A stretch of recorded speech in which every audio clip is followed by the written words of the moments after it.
Okay, so at the end of last class, there was a small confusion with regards to atoms and soul. Okay, so obviously I had mentioned every atom has a soul, but they are not jiva, in the sense it is not living and it doesn't have consciousness. Now, that whole soul, atom having soul, need not be taken in the literal sense of soul. Okay, when I cross-checked in the book, okay, it basically is spoken in the sense of eternity, or in the way atoms getting molding into another form, taking on another form, in that sense. Okay, so first and foremost, we said that atoms are not equal to jivas, right? So that means, in a way, they are not subject to this whole cycle of birth rebirth. Okay, because atoms, as they are called parmanu. Okay, so now what happens is, when the body is made up of atoms, right? So when the body dies, what happens? The atoms kind of move to another form. Okay, so in the sense, the carbon, the oxygen, etc. Now, coming to the question, jivas have consciousness and are living. So only jivas, in a way, are subject to the whole cycle of birth or rebirth. Now, again here, there is a gradation depending on the karmic level.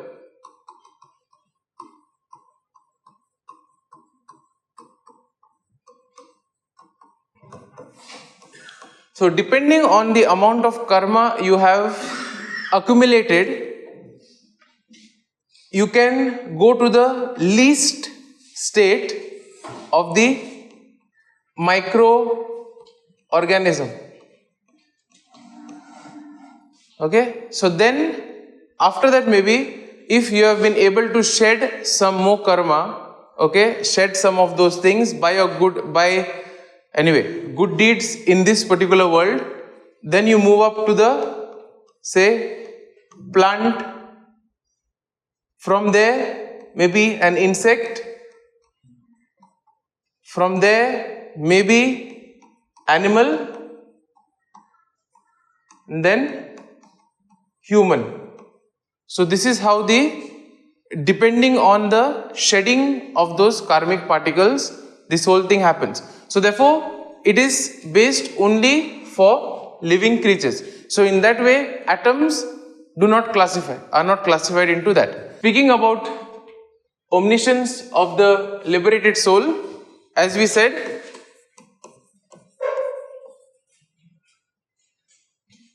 and knowledge of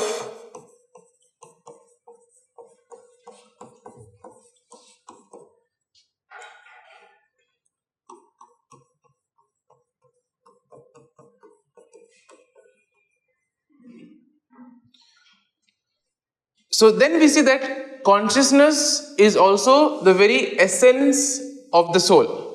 So in a way, as we have already seen, things that are inherent to the soul are knowledge, consciousness, bliss. And in this way, we see that this consciousness allows the soul to be aware of itself and the objects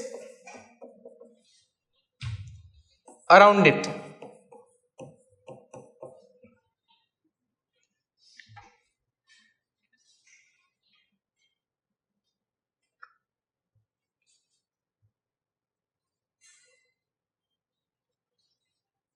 So in this way, we see that consciousness is the essence of the soul, in the sense that when you take out consciousness, the soul doesn't remain the soul per se. So an analogy that you can look here is a lit candle. Now, if you take out the flame from it, Okay, it no longer is a candle giving light. Okay, so in that sense, the moment you see, you remove consciousness, it doesn't become soul per se. And finally, you have the manifestation of the conscious. So it can comprehend or understand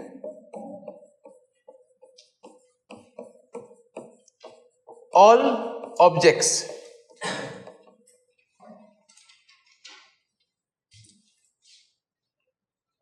Okay, and this is possible only when it is free from karmic matter. So when the karmic particles are removed in a way, the soul's consciousness is no longer blocked, and therefore it can express its full capacity to know and understand.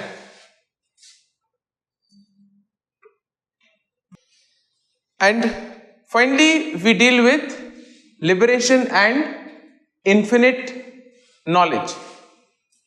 So here we see that this, once again, what we have done, when a soul is liberated, the veil of karma is removed and it can manifest or it can achieve its full potentiality.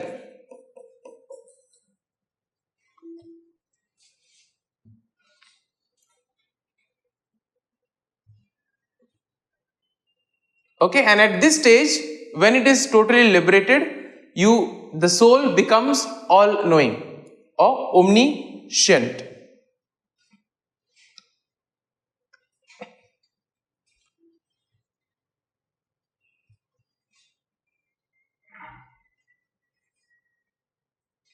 Okay, so now what we'll do is, we'll take a look at this Y chart once again. This time, we will focus on 3 aspects. So, you will have nature of knowledge,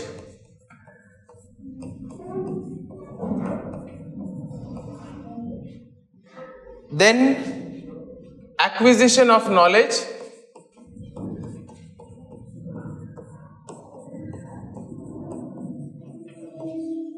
and manifestation of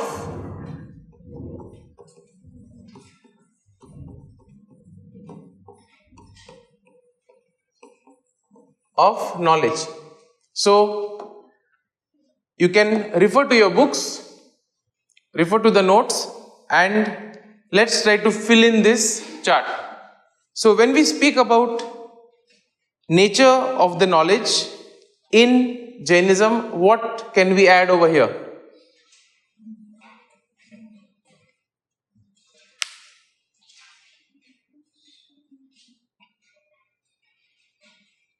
What is knowledge basically?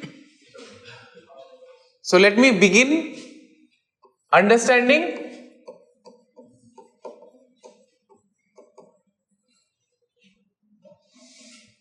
we said something, when the soul is conscious, what happens to it? It is awareness. Okay, so it is aware of its surrounding.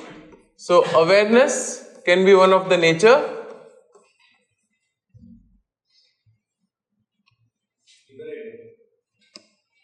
Okay,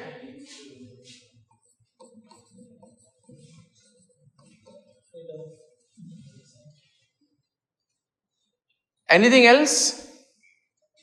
What is how is it acquired? Through, let's put maybe information and skills.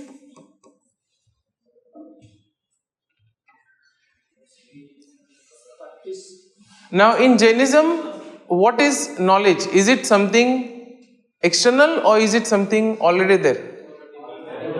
Okay, so in a way we can say that it is the inherent in the soul.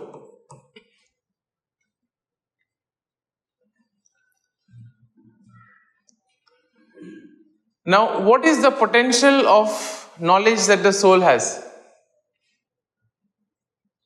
So, in the sense, a soul, okay, without any karmic particles, what is its potentiality in terms of knowledge? Just last slide which we dealt with. Omniscient. So, in the sense, we see that nature of knowledge is, in a way, it has infinite potential, which means the soul has the potential for infinite knowledge only when it is liberated. Why can't it have potential before liberated? No, because in the sense, it has potential, but actualization. See, This is actualization, right? It is. which one? Should be infinite actualization. Okay.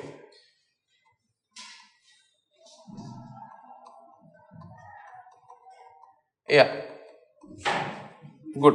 In the sense, yeah, potential is already there, but it is actualized only once it is liberated. Yeah, good.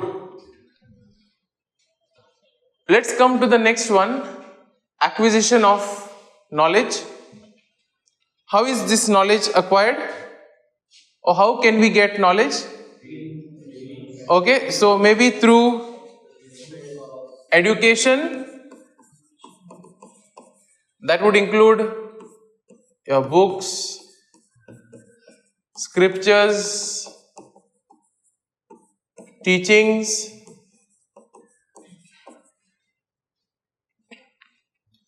Then what are the other ways of acquiring knowledge? Experience. Okay, experience, good.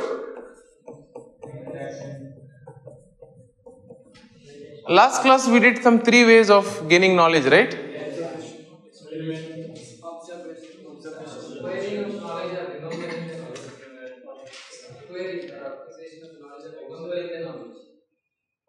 Acquiring. Yeah, but in the sense, knowledge is already there inside. But then what is that which helps you to get it? In that sense I'm talking about. Okay, observation.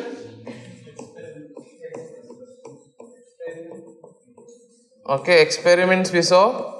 Then what are the 3 forms? We had perception was one.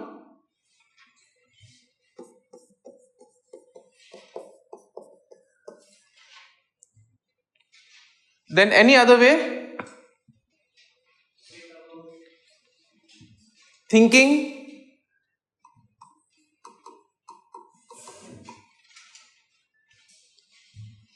Okay, and also maybe through spiritual practices like meditation,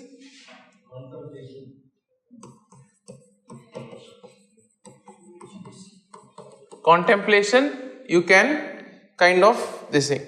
Next, manifestation. So how is this knowledge manifested? Through practical application. That is through your words, deeds, thoughts.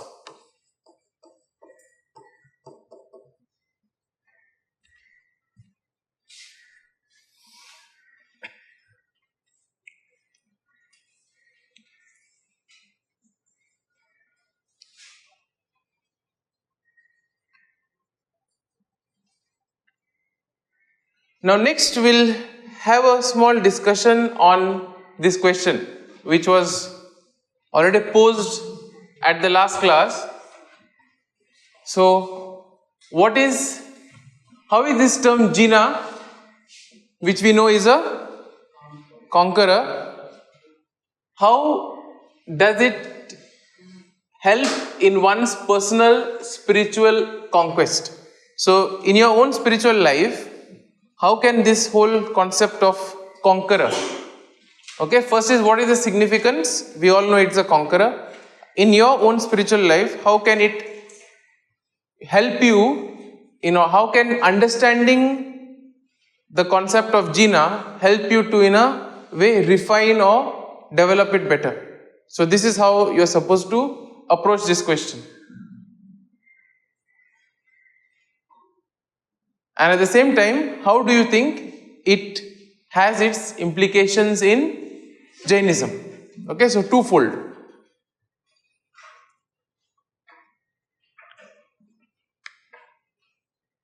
Moderation. Moderate your desires, thoughts. Okay.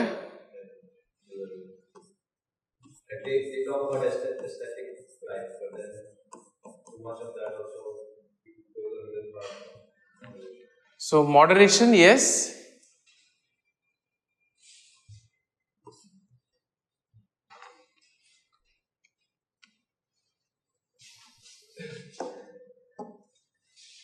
So first let's put down what we already know. We know that Jina is a conqueror. What else do we know? Conqueror of what?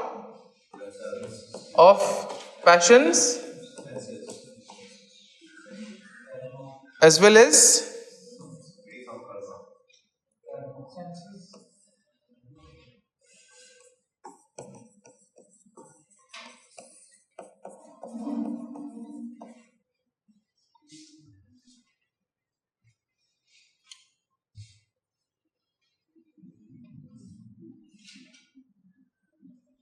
okay, so now we know, we are familiar with this aspect.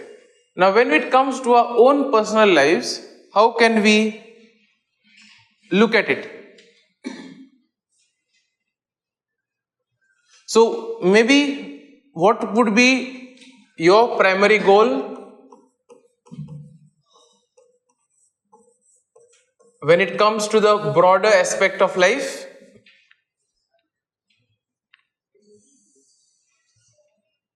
Now, don't only consider next 10 years or so, consider your whole lifetime.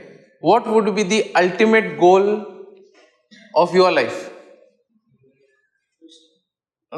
We'll come to the religion later, we'll come to Jainism later, but now focus on yourself. Okay, put yourself in that position. What is your final goal? Okay, overcoming. Should we put overcoming challenges? Okay. Enduring suffering. Okay, enduring or overcoming maybe, or dealing with. Like suffering will never stop, right? So then you just have to be okay with it. Okay, so let's put maybe accepting situations or adjusting to situations. Okay.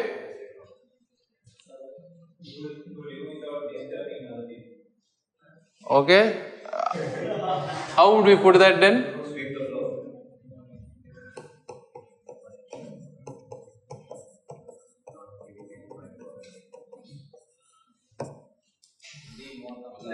Let mosquitoes live. Okay. Don't kill mosquitoes. Actually, technically, dealing with that, if you're aware, in Singapore, they have come up with a very ingenious solution to mosquitoes.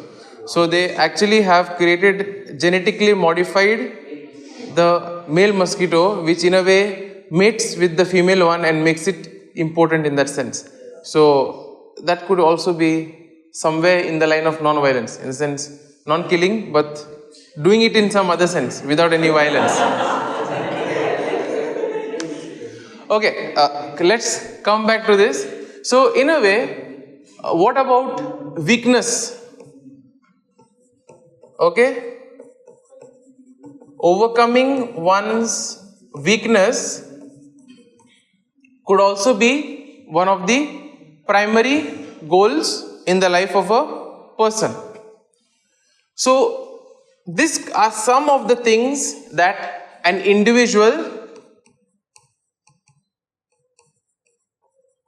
may have as their goal to conquer, or something that they want to conquer towards the end of their life. When it comes to Jainism now, okay, how do you think this emphasis on personal spiritual conquest, how does it in a way reflect in Jainism? Just try to think out of the blue, out of the box.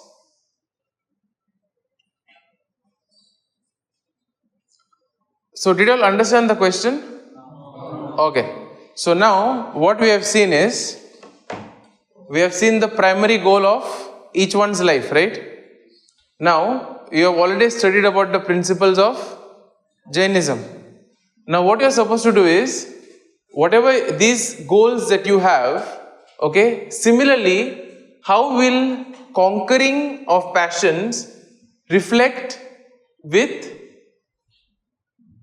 the religions? That means Jainism's aspect of personal spiritual conquest. So how can a person in Jainism achieve that? So in one way we see that moderation comes into that. Next, can we speak something about self-discipline?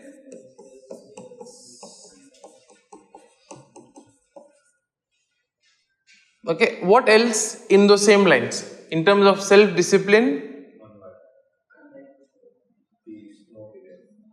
Okay, so in a way, focusing on the conduct or behavior,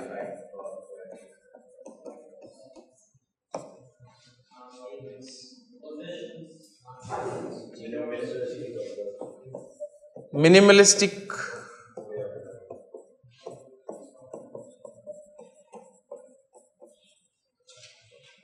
okay, then also being compassionate or concerned for others,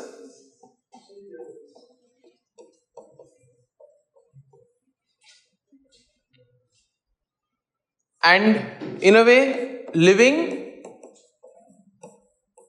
harmoniously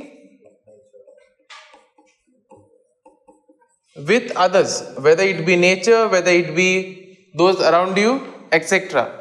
So in this way we can say that by conquering the passions of for greed or hatred or anger that are there within the person overall, and focusing on these aspects, you can basically achieve a harmonious existence with others.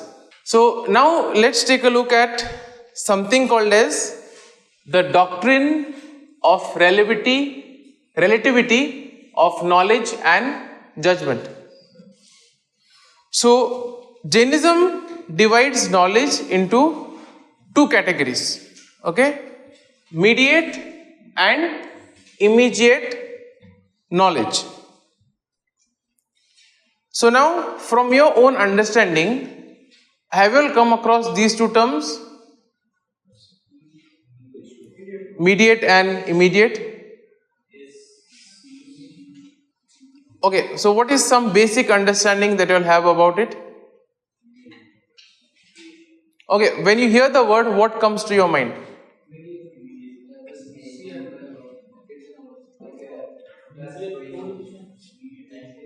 Okay, so, okay, mediation through something. Okay, and immediate is, in a way we can say, direct.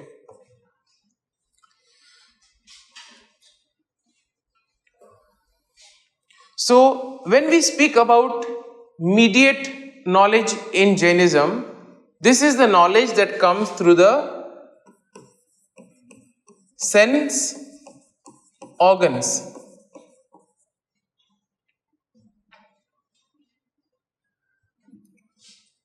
So basically anything acquired other than the soul.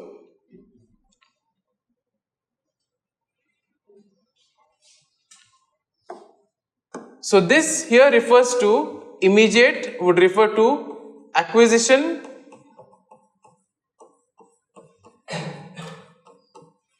of knowledge without any intervention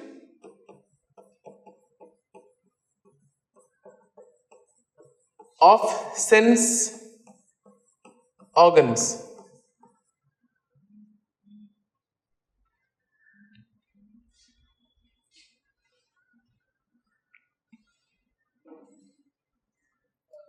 Now,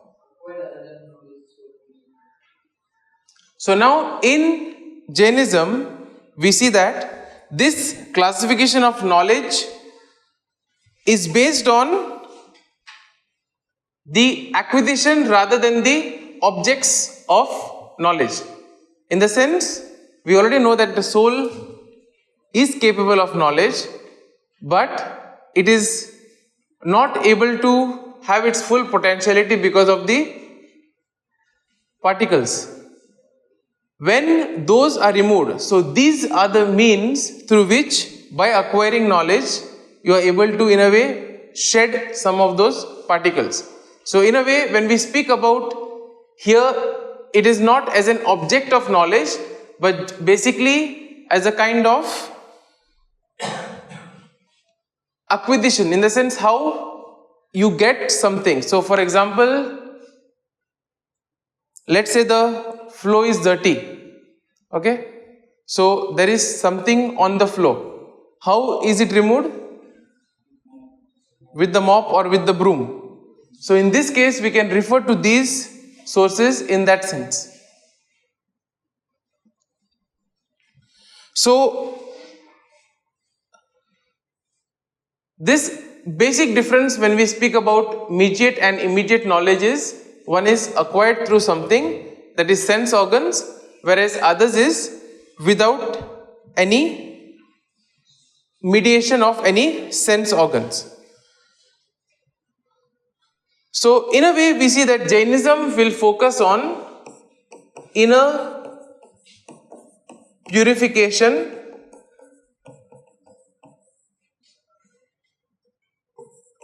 self-realization,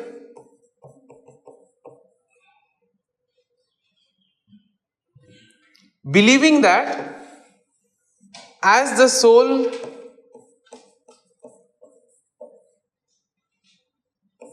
gets purer, its natural state will emerge.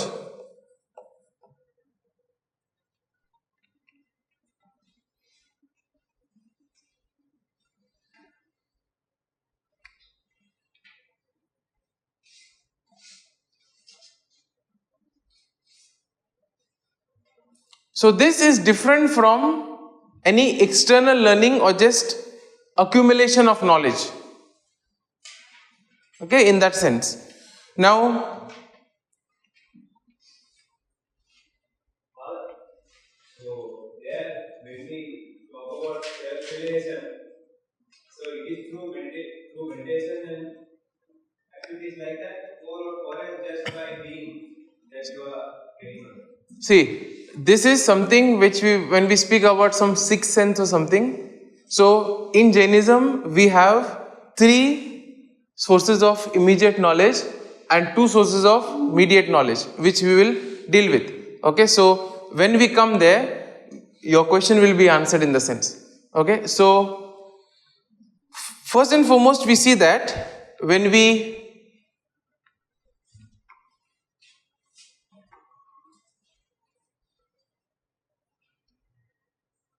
now there's a difference between how Jainism and other schools look at knowledge. Okay, so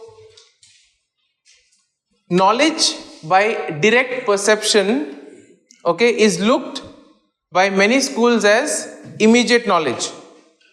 Okay, so in the sense, knowledge that you get from your senses, okay, is other schools would look at it as immediate knowledge, but for Jainism it would become, it is classified as mediate, because it places importance that anything other than the soul is mediate. Now we also see that there is something called as relatively mediate and absolutely immediate knowledge.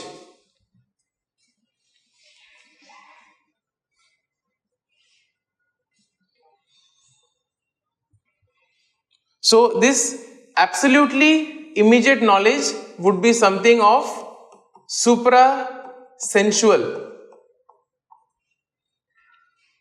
okay, kind of a non-perceptual intuitive knowledge that you may have, and this can be grasped only at the higher stage.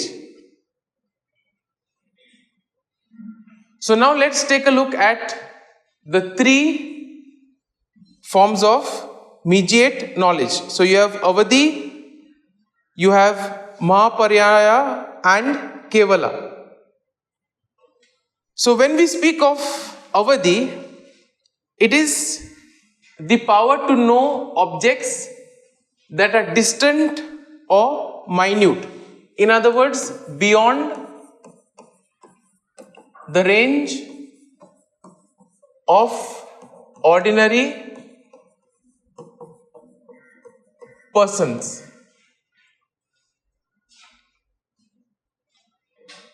So beyond any ordinary person's senses. So this arises when the soul is partially liberated.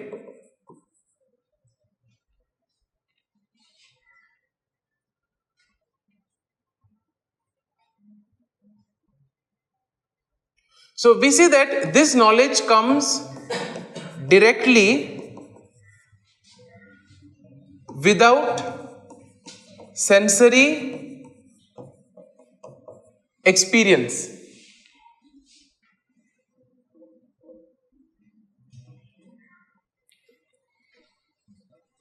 So one of the examples that you can see is, supposing there is a building.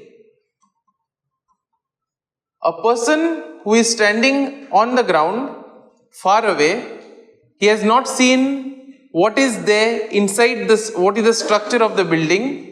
Without entering the room, he is able to, in a way, give details about the layout of the particular room in that building.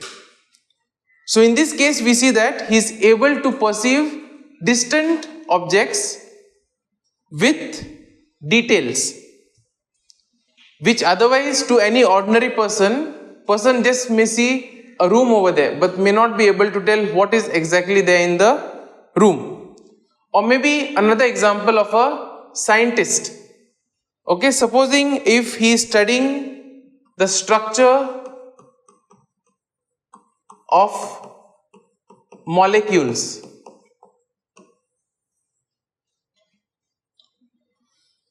Now, there are certain things which may be too small to be seen under the microscope. So now, he is able to perceive some of the intricate details, okay, of these molecules. So in a way, what we can see is,